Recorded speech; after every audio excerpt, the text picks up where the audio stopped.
How to check real battery health on iPhone. To get started, first of all go ahead and open up the Settings application on your phone. Once you're here, scroll down and tap on Battery.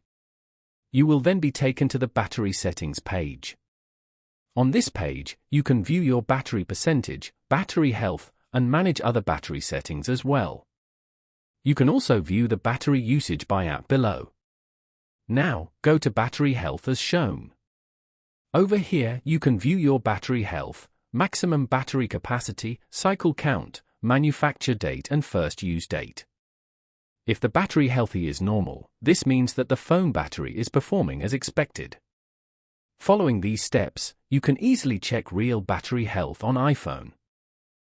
Thank you for watching. Please leave a like if this tutorial helped you, or leave a comment below if you have any questions related to the video.